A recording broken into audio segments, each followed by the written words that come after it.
ጣና የአባይ ታላቅ ነው ይባላል።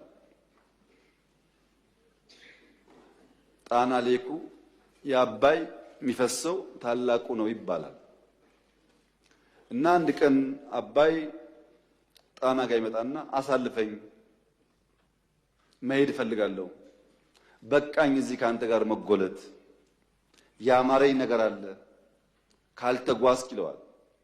ጣናም በሰከነ መንገድ ተው ወንድም ዓለም ተው፣ እዚሁ እናስፋፋ፣ በጋራ እንኖር፣ ምድሩ ይበቃናል፣ የሌሎችን የባዳ ምክር ሰምተህ መጓዝ አያዋጣህም፣ ይቅርብህ ይለዋል። አንዴ አሻፈረኝ ብሏል አባይ፣ ምክር አልተቀበለም፣ ጉዞ ይጀምራል።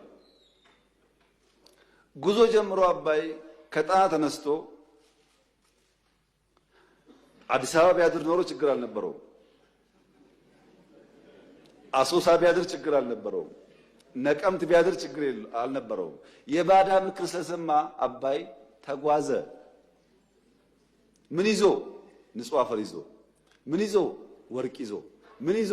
ግንድ ይዞ። በዚህ ጊዜ በደል መጣ። ማን ላይ? ማህበረሰቡ ላይ። እና ማህበረሰቡ ደግሞ ወደ ጣና ሄድና ጣና ባክህን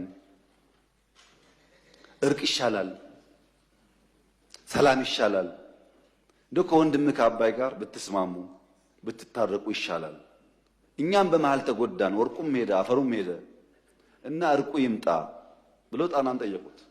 ጣናም እኔ ምን አደረግኩ? መጀመሪያም እኮ ለመንኩ፣ በየመሃሉም እኮ ከአባይ አንዳንዶች ሁለት ሶስት ሲመጡ ተቀብዬ አቀፍኩ። እናንተ እንዝናናብኝ ብትሉኝ በጀልባ እየሄዳችሁብኝ ነው። እንጠጣ ብትሉኝ እየጠጣችሁ ነው ከኔ ጨልፋችሁ። እንረስ ብትሉም እያረሳችሁብኝ ነው። እኔ እናንተን ሀብት ጠብቄ ታዝዤ ከነ ክብሬ ያለው ከእናንተ ጋር ነው። ሾለቆ ለሾለቆ